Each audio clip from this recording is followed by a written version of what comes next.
네, 안녕하세요. 금요일에 만나는 디지털 리서치 한종목입니다. 네, 2주 만에 제가 이렇게 찾아오게 되는데 한 2주라는 시간이 길다면 길고 짧다면 짧은 시간이지만 정말 이게 AI 업계에서는 너무나 많은 이야기들이 오고 가고 있기 때문에 사실 2주라는 시간 동안 정말로 많은 정보들이 지금 압축해서 뭐 계속 생겨나고 있습니다. 그래서 그렇기 때문에 제가 그런 정보들을 조금 재가공해서 여러분들께 전달드리는 게 제 역할이지 않을까라고 생각을 하고 있고요. 그래서 그 2주 동안 모인 소식 중에서 그 중에서도 제가 좀 중요하게 생각하는 거, 좀 의미가 있을 만한 거, 앞으로 고성장할 것 같은 느낌, 뭐 이런 것들에 대해서 제가 여러분들께 몇 가지를 알려드리도록 하겠습니다. 그래서 오늘은 주제로 꼽은 것이 역시나 한 3가지 정도가 되는데요. 먼저 여러분들께서 가장 좀 좋아하시는 분야인 반도체 관련된 이야기들 좀 얘기를 해보려고 하고, 두 번째는 그리고 오픈 AI, 자율주행에 관련된 이야기를 또 하려고 합니다. 그리고 마지막은 여러분들이 정말로 좋아하시는 인물이죠. 일론 머스크 킹덤에 대해서 일론 머스크가 갖고 있는 여러 가지 기업들의 지금 디벨롭먼트, 개발 사항들에 대해서 알려드리도록 하겠습니다. 그 전에 혹시 채팅 계속적으로 올려주시면은 제가 실시간으로 답변을 해드릴 테니까요. 앞으로도 많은 댓글 좀 부탁드리겠습니다. 달콩님, 저도 미하입니다. 미하. 안녕하세요. 자, 그러면은 일단 반도체 얘기부터 달려보도록 하겠습니다. 제가 오늘도 역시나 지난 방송 때 제가 한번 보여드린 적이 있죠. 제가 사용하고 있는 노트 앱입니다. 이게 바로 옵시디언이라고 하는 노트 앱이고요. 뭐 간혹 여러분들께서 노션 같은 것들을 쓰시는 분도 계실 것 같지만 노션과 비슷한 거라고 생각하시면 될 것 같습니다. 저 같은 경우에는 이거 없이는 이제 일을 못할 정도다. 그래서 제가 오늘 말씀드릴 내용을 제가 다 적어놨습니다. 적어놨고요. 이거 하나하나 읽어가면서 여러분들과 제가 같이 공부해가는 마음으로 진행했으면 좋겠습니다. 자, 반도체. 최근 지금 어닝 시즌이지 않습니까? 지금 어닝 시즌인데, 그래서 AMD라든가 메타, 구글, 그리고 아마존까지 지금 실적을 발표한 상황이지 않습니까? 그 중에서도 AI 투자와 관련된, AI 반도체와 관련된 부분을 제가 조금 가까이 갖고 왔습니다. 먼저 AMD 리사스 CEO는 이런 말을 했습니다. 데이터 센터 AI 가속기. 이게 AI 가속기라는 말이 결국에는 GPU를 포함한 반도체 전용 칩입니다. AI 가속기 시장만 보더라도 연간 60% 이상의 성장률로 2028년에 5천억 달러 규모에 도달할 것이다 라고 리사스가 말을 했습니다. 이 5천억 달러라는 규모가 한화로 따지면 한 700조가 되나요? 800조 되나? 아무튼 그 정도 금액인데, 이 금액이 놀라운 이유는 2023년 기준으로는 전체 반도체 장비, 소재, 반도체 관련된 모든 것을 다 합쳐야 5천억 달러 규모가 되거든요. 근데 2023년에 달성했던 모든 반도체 시장에 맞먹는 정도로 AI 가속기로만 채울 수가 있다. 그만큼 AI 가속기 시장이 커진다라는 말과 같습니다. 그리고 메타에서도 발표를 했지 않습니까? 마크 주커버그가 또 이런 말을 했는데요. 우리의 AI 투자, 그러니까 AI 투자는 계속적으로 더 많이 필요하게 될 것이다. 더 많이 데이터 센터 짓고 더 많이 GPU 사겠다라는 말로 기결될 것 같습니다. 전혀 AI 투자는 감속될 여지가 없다라는 점을 다시 한번 강조드리고 싶고요. 그 다음에 구글의 순다르 피차이, 이름이 항상 어렵더라고요. 이 피차이 CEO는 이런 말을 했습니다. AI가 그렇게 좋은 거라고 한다면 가장 먼저 AI를 쓴 사람들이 누구겠습니까? 본인들 아니겠습니까? 예를 들어서 사주 보는 사람도 본인 사주 제일 먼저 보잖아요. 그런 거랑 똑같습니다. 그렇게 AI가 좋은 거라면 내부적으로 먼저 쓰겠죠. 근데 구글에서도 본인들이 계속 프로그래밍이라든가 코딩이라든가 이런 걸 작업을 하지 않겠습니까? 그렇게 할 때 새로운 코드 중에 4분의 1 이상이 이제 AI가 만든다고 합니다. 그러니까 거기 다 인간 프로그래머도 있는데 이제 25%는 AI가 직접 만들고 있다는 거죠. 그러니까 내부적으로 AI를 그만큼 많이 쓰고 있다는 말은 그만큼 비용이 많이 절감이 되고 있고 생산성이 올라가고 있다는 말로 해석을 하시면 될 것 같네요. 자, 그리고 엔비디아 얘기 지금 좀 이어가 보도록 하겠습니다. 엔비디아 주가가 지금 140달러를 상회했다가 지금 좀 하락한 상황이죠. 근데 별다른 걱정은 크게 저는 안 되는 상황인데 그에 대해서 조금 말씀을 드리려고 합니다. 그 전에 제가 차트 하나 보여드릴게요. 이 차트인데요. 이 차트를 보시면 이거는 여러분들 위에 있는 건 여러분들이 잘 아시는 가격 차트, 일봉 차트이고 밑에 있는 게 이제 PER이에요. PER. 과거 12개월 기준 PER입니다. 지금 한 예를 들어서 한 60배 정도 되지 않습니까? 근데 이게 2021년 이때와 비슷해요. 이때 가격이요. 15불이었습니다. 15불. 그러니까 이 말이 뭐냐면 엔비디아 주가가 지금 130불, 140불 이렇게 하면서 크게 올랐지만 실적 성장이 그만큼 뒷받침되기 때문에 밸류에이션 프리미엄은 2021년과 비슷한 수준이라는 겁니다. 네, 2021년은 참고로 챗GPT가 나오기 1년도 더 전이죠. 네, 그 점을 유념 부탁드리겠고요. 그리고 젠슨항 CEO의 발언에 대해서 제가 좀 말씀을 드리려고 합니다. 지금 차세대 칩 아키텍처 이름이 블랙웰이죠. 네, 블랙웰 같은 경우에는 설계 결함 때문에 주가가 한 차례 조금 안 좋았던 적이 있었습니다. 한 달 정도 된 것 같아요. 근데 이게 뭐 엔비디아가 잘못했니, TSMC가 잘못했니 뭐 이런 설왕설래가 많았는데 이번에 젠슨항이 아예 딱 선을 그어줬습니다. 전적으로 본인들의 실수였다라고 인정을 했고 TSMC 덕에 문제 해결이 됐다라고 칭찬을 한 거죠. 이게 굉장히 스마트한 무브라고 저는 생각을 하는데 어차피 문제 해결될 거 TSMC랑 더 사이 좋으면 되지 않겠습니까? 네, 그래서 이런 말을 한 게 아닐까라고 생각을 하고 있고 실제로 TSMC 실적 발표 직전일에 오히려 둘 간의 사이가 지금 더 안 좋아지고 있다라는 루머도 돌았는데, 네, 역시나 가짜 뉴스라고 젠슨항은 일축했습니다. 그러니까 TSMC, 이제 엔비디아 그리고 SK 하이닉스까지 이 삼각 동맹은 여전히 조금 단단하다라고 이해를 하시면 될 것 같고요. 네, TSMC 같은 경우에는 미국의 애리조나 공장이 지금 초기 수율이 나왔는데 생산 수율이 굉장히 지금 좋게 나오고 있다고 하거든요. 그러니까 미국 입장에서도 TSMC는 굉장히 소중한 기업이다라는 점이 포인트라고 할 수가 있을 것 같고요. 그다음에 유명한 이제 대만의 애널리스트 중에 밍치고라고 있죠. 이 사람 이제 애플 아이폰 얼마 팔릴 건지 정말 기가 막히게 몇 년 전만 하더라도 잘 맞췄던 사람인데 요새는 잘 못 맞추더라고요. 근데 이 사람이 어쨌든 엔비디아 블랙웰 출하량에 대한 전망을 했습니다. 이 GB200이 가장 비싼 겁니다. 이제 G가 그레이스 CPU를 말하고요. B가 블랙웰 GPU를 말합니다. GB니까 네, 그레이스 CPU, 네, 블랙웰 GPU가 같이 붙은 상품이고요. GB200은 네, 렉 형태로 제공되는 가장 비싼 제품입니다. 제가 알고 있기로 그 렉 하나당, 그 서버 하나당 200만 달러에서 300만 달러로 알고 있어요. 그러니까 한화로 한 30억 정도 하죠. 네, 엄청 비싸죠. 네. 네, 중요한 내용은 2024년 4분기, 지금이죠. 지금 전망은 한 20만 대 정도 출하될 것이라고 예상이 되는데 내년 1분기에는 이게 최대 55만 유닛으로 증가할 것이다라고 지금 보이고 있는 겁니다. 이것은 전분기 대비 175%, 그러니까 2.75배나 급증하는 수치고요. 정말로 이게 GB200이 우려와는 달리 본격적인 양산 체제에 돌입했다는 것을 의미하게 됩니다. 그만큼 네, 가속기 생산이 양산이 TSMC로부터 잘 되고 있다라는 것으로 생각을 해보시면 될 것 같고요. 수요 측면에서도 마이크로소프트라든가 뭐 메타라든가 뭐 여타 기업들이 그만큼 GB200에 대한 수요가 많으니까 이렇게 생산을 많이 하는 거다라고 생각을 하시면 될 것 같습니다. 그리고 이것까지만 하고 댓글 한번 보도록 할게요. 그리고 마이크로소프트도 네, GB200에 대한 구매 러시가 이어지고 있다라는 지금 얘기들이 나오고 있습니다. 실제로는 원래는 한 300개에서 500개 정도의 렉 주문, 아까도 말씀드렸지만 GB200은 200만 달러, 300만 달러입니다. 이 고가의 그 데이터 센터 렉을 한 최대 500개 정도 주문하지 않을까라고 생각을 했는데 새로운 추정에 따르면 네, 3배가 늘었죠. 네, 1,500개 정도로 대폭 주문을 늘릴 것이다라는 지금 얘기들이 나오고 있습니다.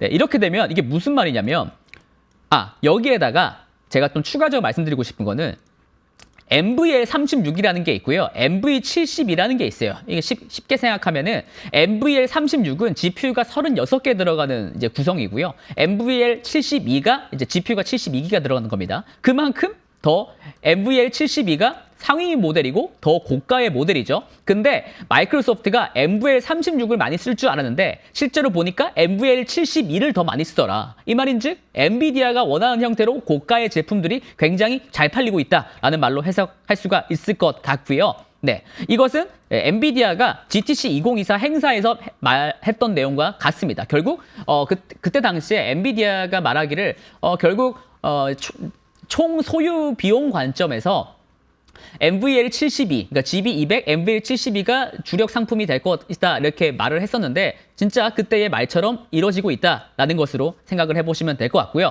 이 말인즉 엔비디아의 AI 가속기 지위를 재확인할 수가 있고 또 엔비디아가 실적 발표가 다른 기업들보다 좀 늦잖아요. 네, 회계 연도상. 그러니까 다가오는 실적 발표에서 매출 믹스, 그러니까 고가의 제품이 많이 팔려서 매출 믹스가 우수해져서 긍정적인 마진율 향상이 있지 않을까라고 저는 조심스럽게 내심 기대를 한번 해보고 있습니다.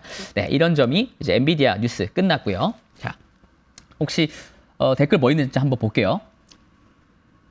네.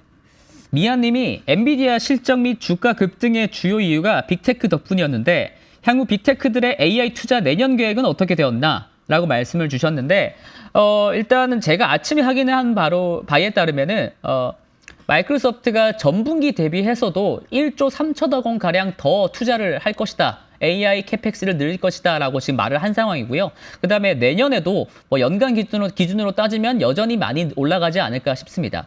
제가 계산을 해보니까 지난 분기 AI 캐펙스 금액이 2023년 대비해서 한 80% 늘었더라고요. 네, 그 정도의 한 버금가는 정도로 내년에도 캐펙스 투자 증가율이 이루어지지 않을까라고 저는 생각을 하고 있고요. 네. 아마존은 오늘 아침에 새벽에 실적을 발표했기 때문에 저는 아직 확인을 못했는데 뭐 다 여타 비슷할 것 같습니다. 네. 한량님 감사합니다. 네. 텐션은 항상 올려야죠. 네네. 네.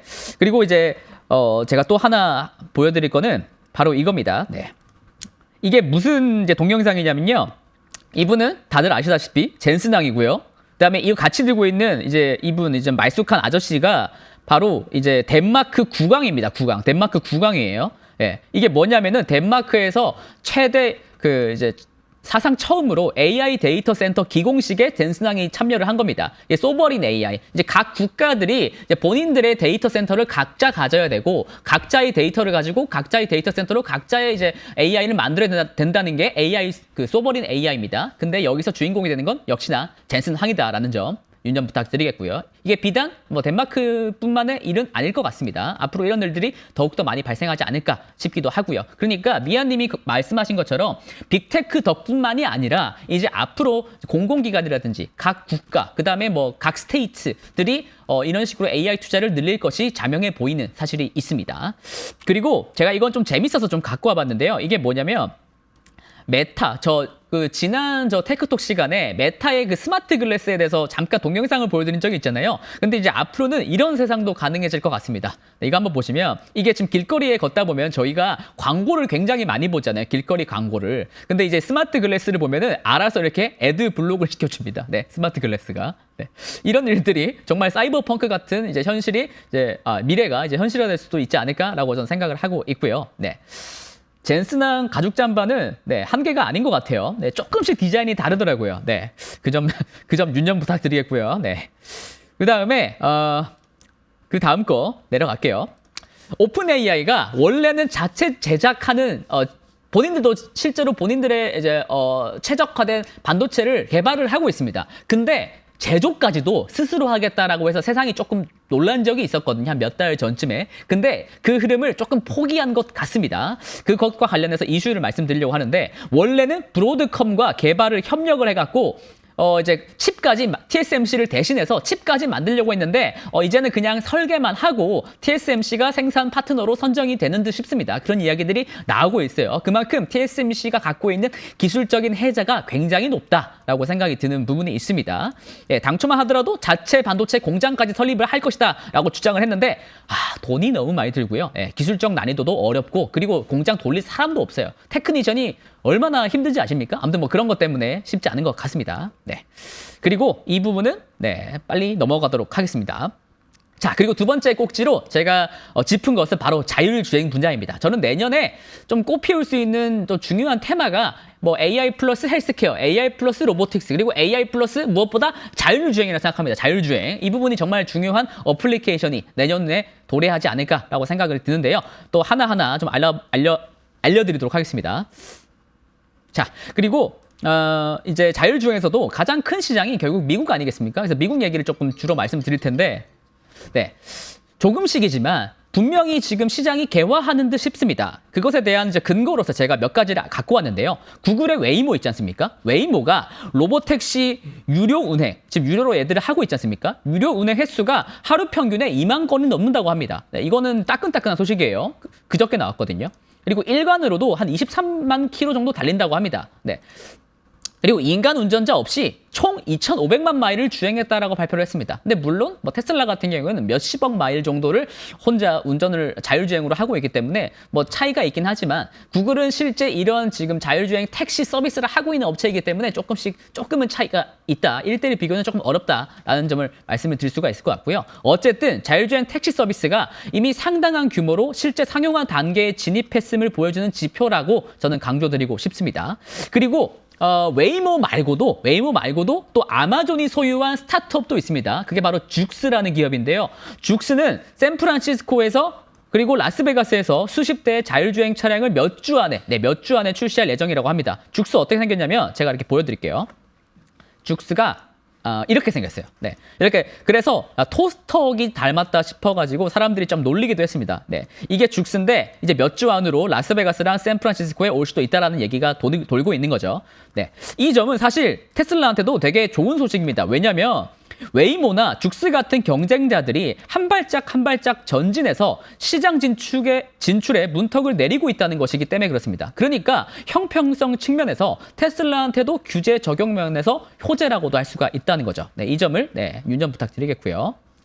실제로 지금 테슬라는 샌프란시스코에 있는 직원들한테는 지금 차량 호출 기능을 이미 제공을 하고 있다고 발언을 했습니다. 네, 이런 부분도 있고요. 그 다음에 또 정말 재밌는 부분인데 웨이모에서 논문을 냈습니다. 엠마라는 논문인데 이 논문에 제가 많이 적어놨는데 시간 관계상 제가 다 다루진 못할 것 같고요. 제일 중요한 몇 가지만 알려드리도록 하겠습니다. 원래 웨이모 같은 경우에는 라이다 센서도 쓰고 레이더 센서도 쓰고 당연히 카메라도 쓰고 뭐 다 쓰거든요. 센서랑 센서는 다 붙여서 쓰는 게 웨이모 방식입니다. 뭐 죽스도 마찬가지고요. 근데 테슬라 같은 경우에는 카메라만 쓰잖아요. 네, 그 점에 있어서 라이다 센서 진영이 테슬라한테 너희들 카메라만 해서는 쉽지 않아. 어려울 거야. 네, 인간과 달라.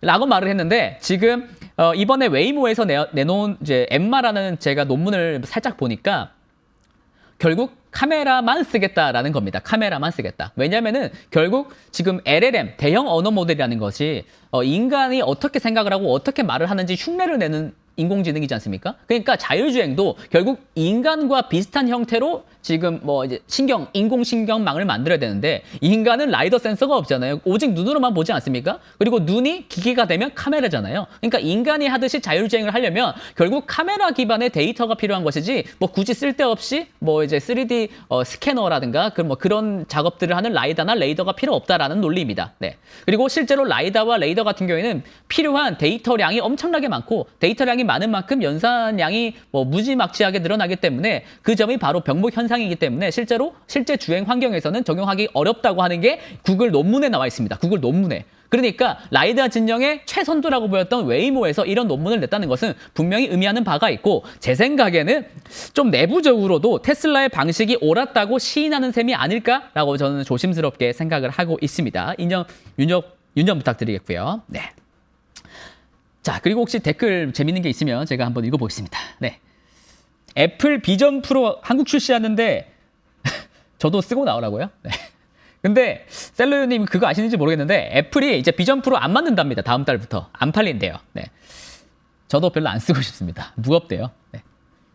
전기 수요도 중요할 것 같아요. 물론이죠. 정말 인사이트가 대단하십니다. 존리님. 전기 수요 정말 중요하고요. 사실 AI 구루들 있지 않습니까? 뭐 샘 알트만이라든가 일론 머스크라든가 젠슨왕이라든가 뭐 이런 AI 구루들은 하나같이 이렇게 말합니다. 반도체가 중요한 게 아니다. 반도체보다 더 중요한 건 전력 인프라다. 근데 전력 인프라가 지금 규제 때문에 송전망이라든가 배선망이라든가 이런 것들이 못 갈리고 있다. 네, 그렇기 때문에 중국한테 계속 밀리고 있다. 큰일이다라고 말을 합니다. 그러니까 그만큼 전력량 확보, 뭐 원전이라든가 SMR이라든가 뭐 이런 뭐 ESS라든가 이런 배터리, 원자력, 에너지 이런 부분에 있어서 내년에 더욱더 중요해지지 않을까라고 생각을 합니다. 몇몇 유튜버분들은 내년에 엔비디아 주가가 내려갈 거라고 하는데 호통을 칠 수는 없고요. 네. 네, 마음속으로 치겠습니다. 네, 응원 부탁드리겠고요. 네. 젠슨왕 직접 저 젠슨왕 만나봤습니다. 올해 3월에 GTC 가서 젠슨왕 진짜 가까이서 만났어요. 똑같이 생겼습니다. 어떻게 그렇게 똑같이 생겼는지 신기할 정도더라고요. 네, 네, 바로 이제 내려가 있습니다. 네, 테슬라가 이제 오늘부터래. 네, 지금부터 말씀드릴 이제 강력한 이야기들인데요. 제가 다른 거 필요 없고 이 동영상 하나만 보여드리겠습니다. 이게 FSD를 실제로 사용하고 있는 주행 환경입니다. 네, 고프로로 같은 걸로 찍은 것 같아요. 이 사람이 지금 시내 주행을 하고 있지 않습니까? 네, 잘 보시면 이 사람 보세요. 이 사람. 여기 이 사람. 지금 차가 멈췄잖아요. 사람이 오니까. 근데 이렇게 수신호한 거 보셨어요? 오라고? 그러니까 FSD, 자율주행 소프트웨어가 이것을 인지하고 갑니다. 네, 지금 이 정도까지 왔다. 네, 소름 돋지 않나요? 저는 이 부분 보고 와 진짜 AI가 이 정도까지 한단 말이야? 라고 생각을 해가지고 정말 놀랐거든요. 이게 왜 가능해지냐면 이게 FSD가 계속해서 엄청나게 빠른 속도로 지금 성능이 증가하고 있기 때문에 그렇습니다. 올해 1월만 하더라도 이 성능이 이 정도였습니다. 이 정도. 근데 지금 수준이 이 정도거든요. 그러니까 지금 올해 1월 달 버전에 비해서 지금 FSD 버전은 100배 정도의 성능 향상을 이뤄냈습니다. 그리고 2주 안으로, 제가 볼 때 2주 안으로 이 버전 13, 새로운 버전이 나오거든요. 이 버전은 또 지금보다 5배에서 6배 정도 높은 모델이 될 것 같습니다. 그리고 내년에 나올 버전 14 같은 경우는 여기서 또 대여섯 배. 이렇게 되면은 인간보다 더 높은 정도의 성능을 내게 됩니다. 네. 근데 지금 타임라인대로 좀 잘 가고 있는 것 같고요. 네. 머스크 타임이 이번에는 틀리지 않을까라고 저는 생각을 하고 있습니다. 네. 이 점도 기억해 주시고요. 자, 그리고 내려가겠습니다. 그리고 이제 본격적으로 일론 머스크, 킹덤, 테슬라뿐만 아니라 여러 가지 기업들 있지 않습니까? 뭐 XAI라든가 그다음에 스페이스X 이런 얘기들을 말씀드리려고 합니다. 먼저 순수 AI 모델 만드는 순수 AI 기업 있죠. 바로 XAI입니다. 작년 7월에 만들어졌고요. 만들어진 지 1년 반이 안 됐습니다. 근데 지금 기업 가치가 벌써 400억 달러라고 합니다. 400억 달러. 한화로 50조가 넘습니다. 거의 60조에 가까운 금액이죠. 1년 반이 안 된 기업이 거의 60조에 육박하는 기업 가치를 지니고 있다는 점. 네. 불과 몇 달 전에 있었던 자금 조달 때는 240억 달러였거든요. 그러니까 반년이 안 돼서 기업 가치가 거의 70%가 는 겁니다. 이 말이 뭐겠습니까? 투자자들이 그만큼 XAI한테 거는 기대가 굉장히 크다라는 것을 의미하고 그만큼 그록 AI 모델의 잠재력을 인정한 거다라고 생각을 하시면 될 것 같습니다. 물론 일론 머스크 같은 경우에는 트위터, 그러니까 X를 갖고 있고 이런 부분에 있어서 시너지 기대가 있기 때문에 투자자들이 이렇게 공명한 게 아닌가 생각이 듭니다. 그리고 이 시너지라고 하는 것은 트위터가 동영상 데이터도 갖고 있고 텍스트 데이터는 더 많이 갖고 있잖아요. 그렇기 때문에 결국 AI 모델을 훈련시킬 때 데이터가 많이 필요한데 트위터를 활용할 수가 있으니까 그만큼 시너지가 있을 거다라고 말씀드리는 겁니다. 아, 그리고 강리님, 그쵸? 네, 대투더 박입니다. 모션 인식 가능하고요. 네. 그리고 미아님 질문 주셨는데 질문 항상 많이 이제 주셔가지고 너무 감사합니다. 트럼프 당선이 되면 반도체 주가 전망은 어떻게 예상하시나요? 반도체 지원법 다 폐기한다는 게 공약인데요. 저 같은 경우에는 다 폐기하는 거는 그렇게 쉽지는 않을 것 같습니다. 쉽지는 않을 것 같고요. 대신에 지금 트럼프의 논리는 굉장히 간단합니다. 뭐 이제 혁신 기술은 필요한데 대신에 미국 사람이 미국 기술에서 미국 땅에서 만들어라 라고 하는 게 트럼프의 논리거든요. 네, 그렇기 때문에 뭐 예를 들어서 뭐 TSMC 공장은 미국에 있지 않습니까? 네, 그러니까 미국에서 생산하는 뭐 혁신 기술이라고 한다면은 트럼프가 그렇게 크게 마다할 이유가 없는 것 같고요. 그리고 트럼프의 워딩 자체가 원래 좀 공격적인 면이 있지 않습니까? 예를 들어서 나토도 탈퇴한다고 했다가 최근 며칠 전에 그 부통령 후보인 지금 JD 벤스 같은 경우에는 나토 탈퇴는 아닐 것 같다. 네, 대신에 방위 분담금을 조금 더 올려야 되지 않겠느냐 지금 말을 하고 있습니다. 그러니까 항상 이게 딜이죠, 딜. 거래의 기술 아니겠습니까? 항상 세게 말했다가 잠깐 물러서서 본인이 얻고 싶은 걸 얻어내는 방식이 이제 트럼프 행정부의 방식이 되지 않을까. 그게 1기 행정부 때도 그렇고 2기 행정부 때도 그런 방식이 이어질 것 같습니다. 그래서 그 점은 너무 걱정 안 하셔도 되지 않을까라고 저는 기대를 해보고 있습니다. 그러면은 킹덤 오브 일론 머스크로 다시 해보겠습니다.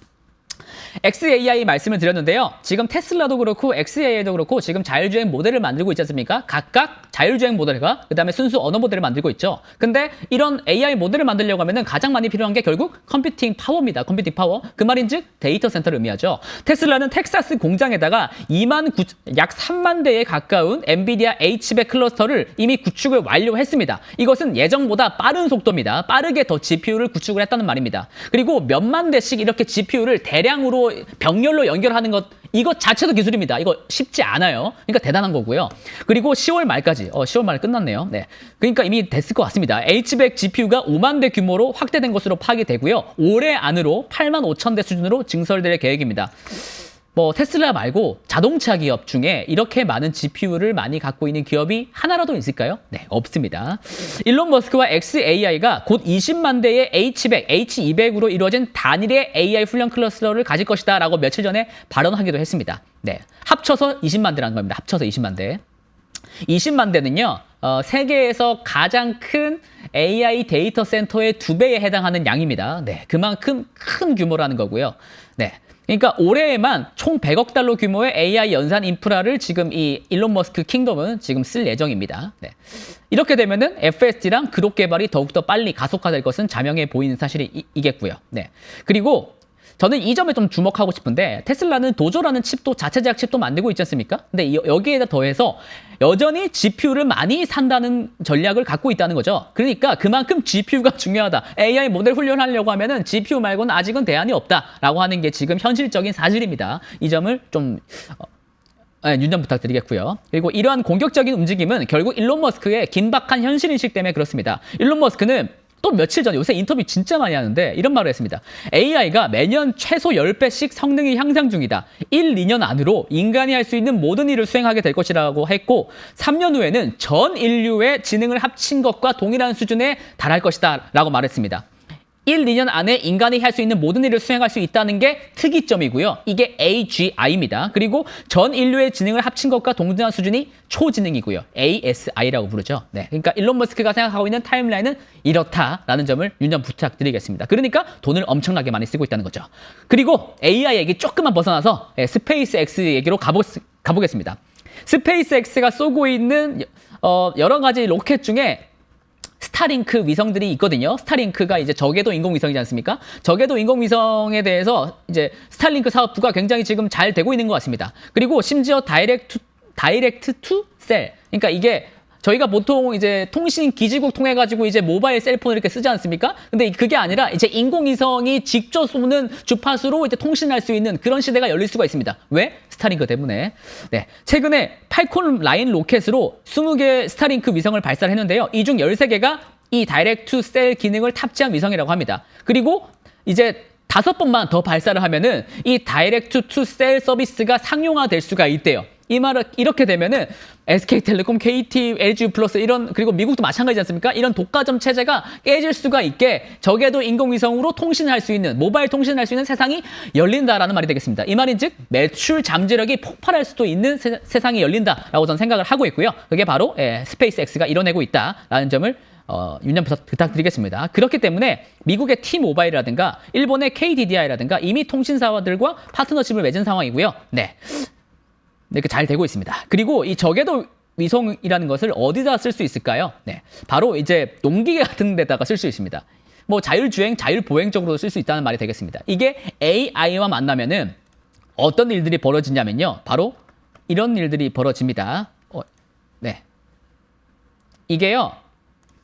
존 디어의 농기계입니다. 존 디어의 농기계. 이게 콤바인 같은데요. 콤바인. 이게 수확하는 기계죠. 네. 저도 캄보디아에서 일해봐서 잘 압니다. 네.